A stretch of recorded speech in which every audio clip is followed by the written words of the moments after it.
Enemies on the Billionaire's Yacht. Part 2. Chapter 6, The Truth in the Jacuzzi. The moon was full over the Greek Isles, casting silver light over the glassy water. Aegean glided so smoothly across the dark sea, it felt more like a floating palace than a boat. Zara had tried to avoid Archer all day. She filmed sponsored skincare routines. She flirted, slightly, with a French DJ named Nico. She smiled for the cameras. But inside, she was storming. Because while the kiss had gone viral, Archer had iced her out. Like she was an inconvenience. Like she hadn't meant anything. And worse.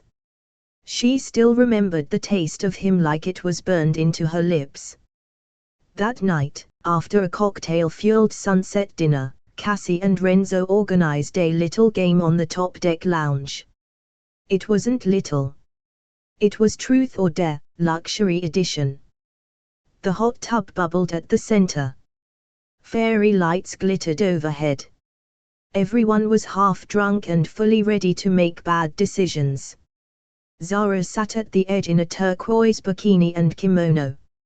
Archer arrived late, wearing only black swim trunks and a towel around his neck, hair still wet from the sea. She hated that he looked like the villain in a designer cologne ad. She hated that her stomach still fluttered. Truth or Dare? Cassie cooed at Archer as he sank into the tub. Truth, he said smoothly, sipping champagne. Do you believe in love? She asked. Real, scary, messy, keep you up at night love. Everyone turned. Even Zara. The water bubbled. His jaw clenched. He didn't blink. No, he said finally. Excuse me. Zara said, before she could stop herself. He looked right at her. Love is a fairy tale people tell themselves to justify bad decisions. Lust is real. Chemistry, sure. But love? It's an illusion. The tub went silent. The string lights above flickered in the breeze. Zara laughed bitterly, brushing hair from her damp neck. Explains a lot. Archer raised a brow. Such as? Why you're alone on a boat you own. Surrounded by people who smile for cameras and stab for clout. He sat forward, eyes glittering like green glass. Careful, Summers. You don't know me. No, she said. But I see right through you. You freeze the world out so no one gets close enough to hurt you. And maybe you're right, maybe love is an illusion. But if that's true, then your whole life is one long magic trick. A beat. A breath. He stared at her. Then stood abruptly, water dripping down his chest, glass still in hand. Game's over. He walked off. Again. But this time, she followed him. Past the lounge chairs. Down the stairs. Into the shadowed hallway below deck. You don't get to walk away again, she called. Not after saying that. He turned. Why not? Because I thought, she stopped. Took a breath. I thought you felt something too. When you kissed me. His face was unreadable. It was a mistake. Stop saying that. It was. Then why are you still looking at me like you want to do it again? A silence hung between them. Hot. Dangerous. Full of electricity. Then he stepped closer. Just inches from her. Because I do. Her breath caught. Then prove it. He did. In one sudden, searing moment, his hand cupped her face and he kissed her again, harder this time. Desperate. Furious with himself. She melted into it. This wasn't for cameras. This wasn't for games. This was real. Wild. Wrong. And it tasted like truth. He pulled away, breathing hard. This can't happen, he said, voice low. Too late, she whispered. And then, like the coward he was, he turned again. Left her in the hallway. Alone. Shaking. Wanting. Wondering if the most dangerous thing wasn't Archer Blake's mouth. But the way her heart cracked open every time he used it to push her away. Chapter 7, Jealousy off the port side.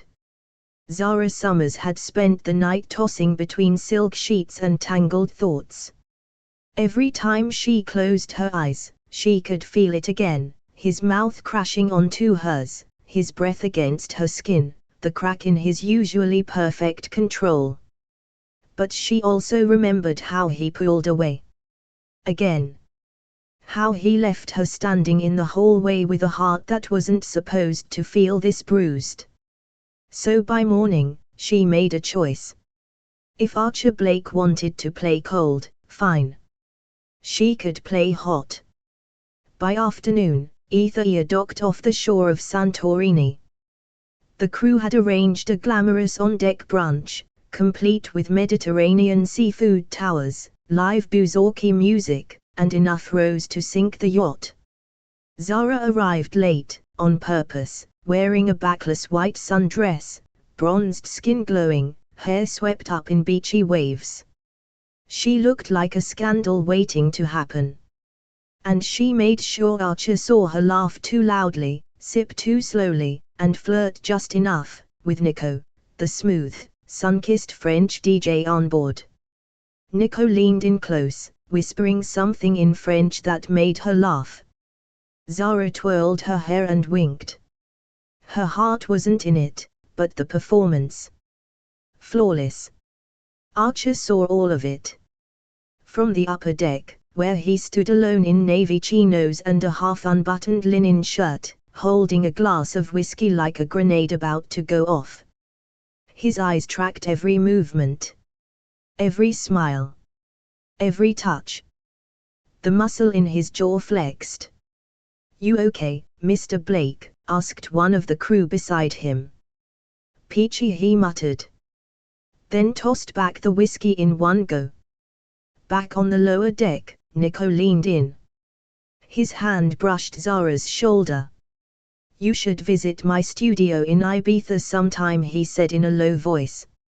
"You'd be the muse. I'd be the artist." Zara smirked. "That's dangerously cliché, Nico. You like dangerous." Before she could respond, a sudden tension cut through the humid air, like static before a lightning strike. Footsteps. Sharp. Heavy. Then, Archer. He was already moving before she even saw him. "Excuse me," he said, voice razor sharp, eyes locked on Nico. "You're in my seat." Nico blinked. "I didn't see your name on it." "You're looking at it now," Archer said, stepping in front of Zara like a shield, like a wall, like a man who'd just reached his breaking point. And then, before anyone could stop him, before she could process the shift in his eyes, he turned to her, slid his hand around her waist, and kissed her. Hard. Hungry. Public. The guests gasped. Renzo dropped his wine glass. Someone dropped a phone into a glass of sangria. But Archer didn't care. His mouth crushed against hers like a man at war, like this was the only way he knew how to claim something he couldn't name. Zara froze. Then melted. It was rough and tender, punishing and pleading. And it wasn't fake. It wasn't for the cameras. It was for her. When he pulled back, Archer's breathing was ragged. His hands didn't leave her waist. Everyone stared. No one spoke. Zara blinked. "What was that?" "Insurance," he said, eyes still dark. To make sure no one forgets you're mine. I'm not, she said, voice shaking. Aren't you? Another silence. Then Archer turned and walked off again, like a storm that couldn't stop destroying what it wanted most to protect. She stood there, breathless. Shell-shocked. The air still tasted like him. But her mind was chaos. She didn't know if she hated him for being so arrogant. Or if she hated herself for wanting him to kiss her again. Chapter 8, The Leak. Zara hid in the library lounge of Aegean, where no influencers dared tread, not because it wasn't stunning, but because it had books instead of selfie mirrors. She needed silence. Space. A break from the insanity. But silence didn't exist anymore. Because someone on that yacht, had just turned her personal life into public spectacle. Her phone wouldn't stop vibrating. The alert came from her manager first. Emergency, check the trending feed. Now. Zara opened Cruise and nearly dropped the phone. #Zacha exposed was the #1 tag in 24 countries. Attached to the trending thread. A video clip. Time-stamped. High quality. No watermark. Zara clicked. And there it was. The jacuzzi hallway moment. Her chasing Archer down that night. Their fight. Her calling him out. And the kiss. Not the challenge kiss. The real one. The raw one. The one where she said, then prove it, and he did. Zara's heart slammed against her ribs. This wasn't supposed to be filmed. That hallway was outside of the live stream zones. There were no drones there. No audience. Whoever recorded that had access to security feeds. That was not fake. I repeat. Not fake. I knew they were sleeping together. This is literally enemies to lovers gold. Protect them at all costs, unless they're lying. Some fans were euphoric. Others felt betrayed. A few were furious at being manipulated. One thread read. Was this whole romance scripted for promo? Are they scamming us for views? Zara's stomach twisted. Because she hadn't known she was falling into anything real, and now it was out there. Broadcasted. Replayed. Slowed down. Edited with music. Her heartbreak was content now.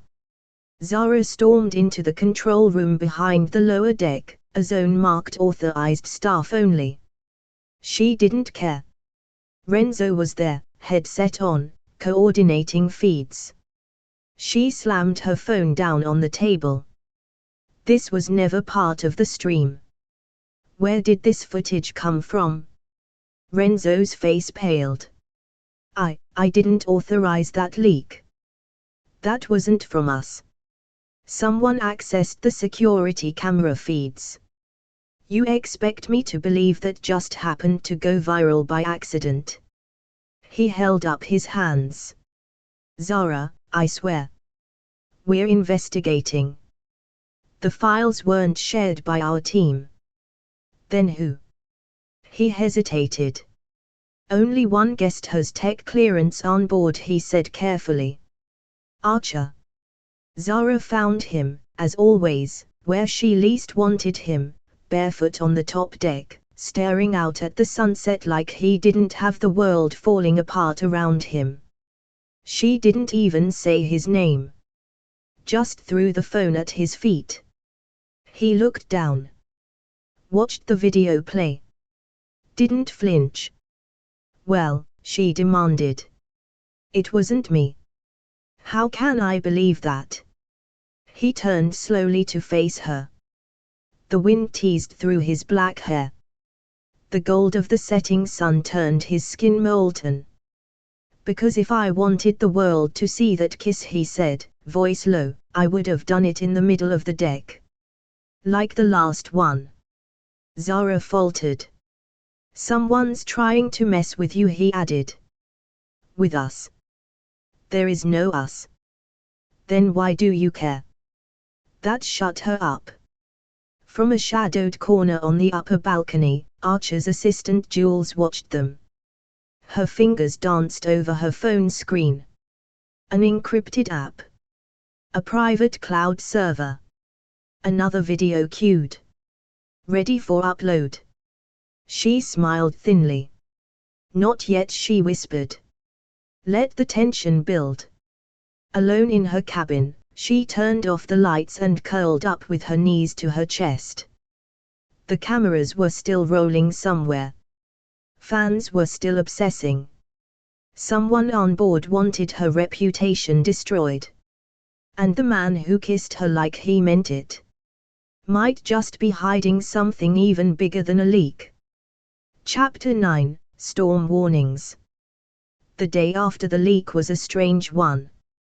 Zara barely saw Archer.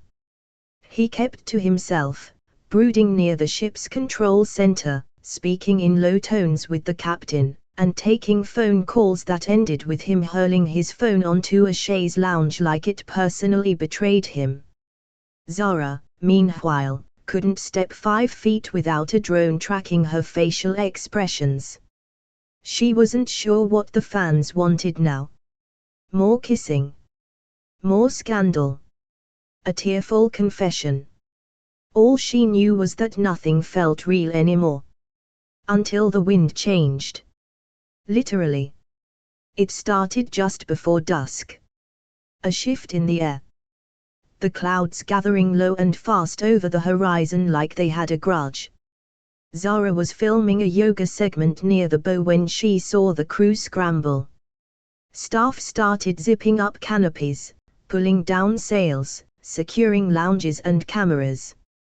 The music was cut mid-song. Is this normal? She asked a passing crew member. The man, tense, didn't even look at her. We've got a system moving in fast. Tropical squall. Captain's orders, all guests to return below deck. Now. Zara's stomach twisted. She grabbed her phone, her robe, and turned, only to see Archer already moving toward her, his shirt whipped by the wind, his face dark with focus. Come with me, he said. I'm fine. Zara, he interrupted, already pulling her gently by the wrist. This isn't a light drizzle. Come. Now. And there was something in his voice, sharp, commanding, but protective. She didn't argue. By the time they reached the interior lounge, the first wave slammed against the hull, rocking the yacht violently to one side. Guests shrieked. The lights flickered. Then everything went dark. Pitch black. Total silence. Only the rain against the windows. The muffled groan of the sea. And the thundering of her heart. Zara clutched the banister. Power's out. Archer reached into his pocket. Clicked on a small flashlight. Backup systems delayed. Probably electrical override. We're okay. He turned the light toward her face. She hated how her breath caught. He looked different in the glow, not like the arrogant billionaire she'd been sparring with for days. He looked tired. Calm. Human. He handed her the light. Come on. Your suite's 2 levels down. We need to get you somewhere safe. You act like I'm a damsel. You act like you're not scared. She didn't answer. He took her hand, not for show, not for drama. Just to steady her. And she let him. They moved down a narrow corridor. The yacht rocked again. A crash echoed behind them, glass, maybe.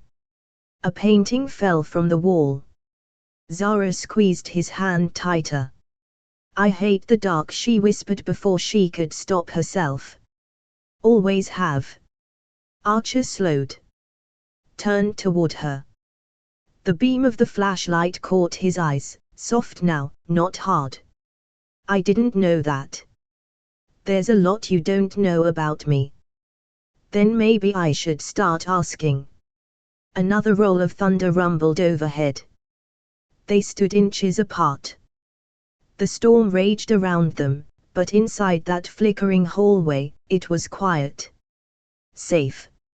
She looked down at their entwined hands. He didn't let go. When they finally reached her room, Zara pushed the door open, her heart still racing. Thank you, she murmured. Archer stepped inside behind her, scanning the room like he didn't want to leave her just yet. If you get scared again, just knock. And what? You'll read me a bedtime story. He smirked. A faint, real one. Only if you ask nicely. He turned to go. But then, paused. You were right, he said quietly. About. That kiss wasn't fake. Before she could answer, he slipped out the door, into the dark. Leaving her standing there, in the silence, heart pounding for a reason that had nothing to do with thunder. Chapter 10, The Secret Cabin. The Aegean Sea glistened like a freshly shaken snow globe under the morning sun, as if the storm had never touched it. But for Zara, the damage wasn't physical. She hadn't slept. Every time she closed her eyes, she saw Archer, holding her hand in the dark, shielding her with his body, telling her the kiss wasn't fake. Then leaving, as always, with more questions than answers. But something else had shifted, too. She didn't feel like a guest anymore. She felt like a pawn. And she hated that her instincts were whispering the one word she never wanted associated with Archer Blake. Liar. After brunch, Zara wandered through the lower deck alone, away from the cameras and curated smiles. Her nerves still jittered from the night before, but something deeper had begun to itch. Curiosity. Suspicion. Then she saw him. Archer. Alone. Not brooding on the upper deck, not charming the guests. Instead, slipping through a discreet door labeled Maintenance Access, authorized personnel only. No crew around. No cameras following. Just him.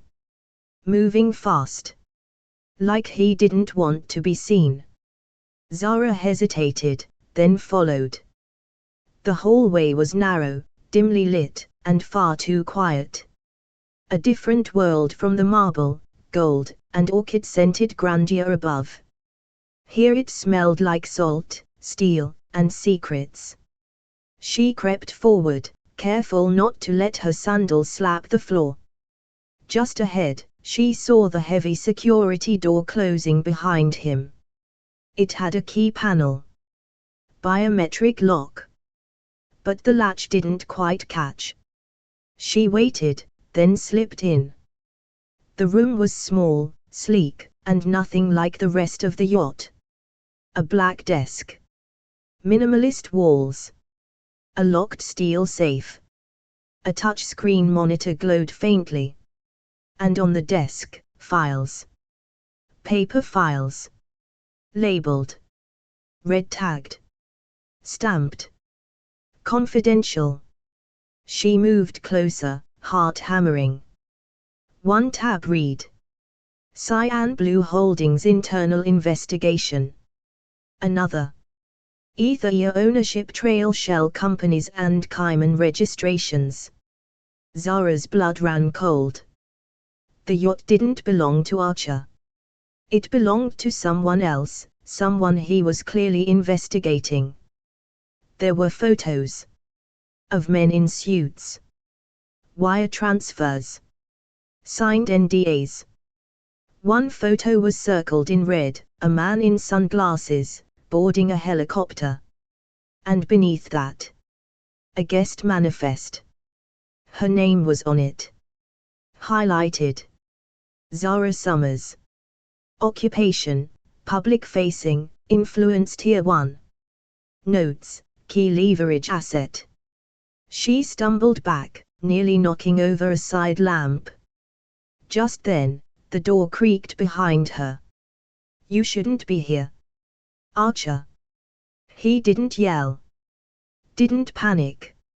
He just shut the door behind him, leaned against it, and looked at her, like he already knew this moment would come. "What is this?" she demanded, holding up the file with shaking hands. "Why is my name in your secret bat cave?" "It's not what you think." "Then explain. Now." He walked forward, slow, hands raised. "The yacht doesn't belong to Cruise Plus.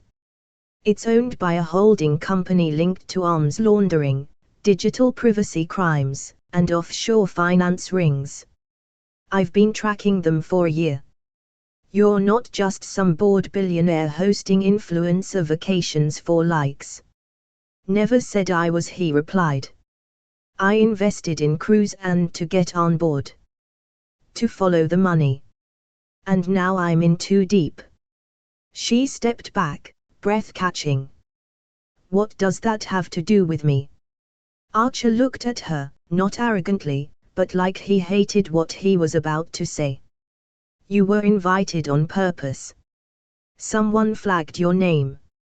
You're connected to someone they want to get close to." "Who?" He hesitated. "Your ex-manager.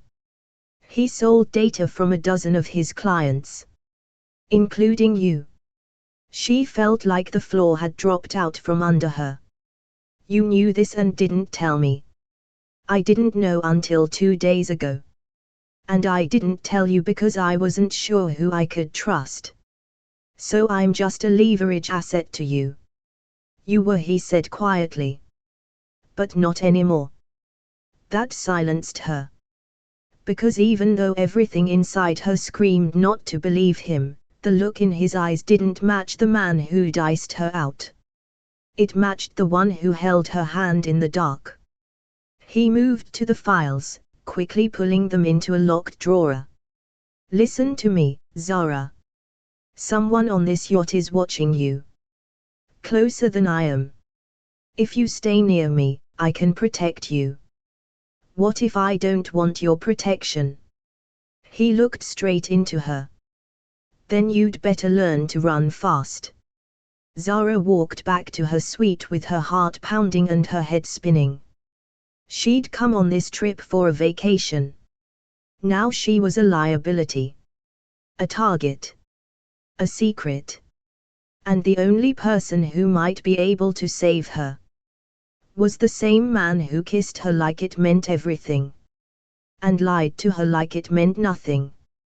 Chapter 11, Fake Love, Real Jealousy. The morning air was bright and heavy with the scent of salt and hibiscus, but Zara's heart still thudded like she was being hunted. Because maybe she was. Last night's revelation still echoed in her skull. That she wasn't just here as a prize winner. That she'd been selected. Watched. Tracked. Used. And now, protected. By him. She didn't know if she should thank Archer Blake or throw him into the sea. But there was no time to process. Because when she arrived at breakfast, Renzo stood at the head of the buffet, clapping like a man who lived for drama. "Darlings. Your next couple challenge awaits. And it's going to be divine." Zara nearly choked on her mimosa. "No. Yes." Renzo beamed. "An engagement photoshoot. Luxe. Passionate. Timeless. Our viewers want romance, so we give them full fantasy." Zara groaned. "You want us to fake a proposal?" "Not fake, Bella. Just exaggerated for emotional engagement." He winked. And Archer has already agreed. She turned her head so fast she nearly dislocated her neck. Archer stood across the deck, leaning casually against a whitewashed pillar, in a perfectly tailored white linen shirt, unbothered as always. Until he lifted one hand and showed her the box. A velvet box. From Cartier. What the hell is happening? Zara whispered. You're getting fake engaged, Renzo said, handing her a schedule. At golden hour. Wear something that says yes, I'll be your scandalous yacht wife. By late afternoon, Zara had given up fighting. Mostly because part of her wanted to see the ring. She stepped onto the private deck they'd transformed into a fantasy scene, rose petals scattered, white canopy billowing in the breeze, champagne on ice. The ocean stretched out like a flawless mirror behind them. Archer was waiting. He turned when he heard her steps, and for the first time, his expression changed. She wore a long, silky gown in a champagne hue, the wind catching it just enough to cling to every curve. Her hair was swept up, her earrings dangled like stars. She looked like a bride from a perfume commercial. She walked up to him slowly. You look dangerous, he murmured. You look expensive, she said, eyeing his gold cufflinks. I am. You're welcome. Then he opened the box. Zara gasped. Inside sat a massive, cushion-cut diamond in a platinum setting. Elegant. Opulent. Too damn real. Please tell me that's cubic zirconia. It's not. You bought a real diamond for a fake engagement shoot. Technically, I had it flown in overnight, he replied. You deserve the best. Even if it's pretend. She stared at him. And something shifted. The cameras rolled. The photographer posed them on the edge of the deck, the sun dipping into the water behind them like a melted gold coin. Hold her like she's your everything, the photographer cooed. Archer didn't hesitate. His arm wrapped around her waist, pulling her in. His other hand lifted hers, ring now on her finger, and brushed a kiss across her knuckles. Zara's heart fluttered. Too real. Then. Now look into each other's eyes. Imagine you're about to spend forever together. She turned to face him. And everything slowed. The wind. The sea. The sky. She was suddenly very aware of how close he stood. Of the way his eyes searched hers, not teasing, not guarded, but raw. Like he meant it. Don't smile like that, she whispered. Why? Because I'm starting to believe it. So am I. The camera clicked. She didn't hear it. She only felt her smile, the warm weight of his hand at her waist, and the ache blooming inside her chest. They walked in silence back down the deck. Her heels clicked on the teakwood. He still held her hand. She finally asked. Was this part of the investigation too? He didn't answer right away. No, he said softly. This part wasn't supposed to happen at all. And for the first time, she believed him. But that didn't make it any less dangerous. Because when a fake ring starts to feel like a promise, it's only a matter of time before someone gets truly heartbroken. Thanks for listening to Billionaire Romance Stories, where love meets luxury in the most unexpected places. If you enjoyed this story, make sure to like, subscribe, and drop a comment. We love hearing your favorite twists and wild theories. And don't forget to ring that bell, because in this world of yachts, secrets, and steamy romance, the next story is always one scandal away.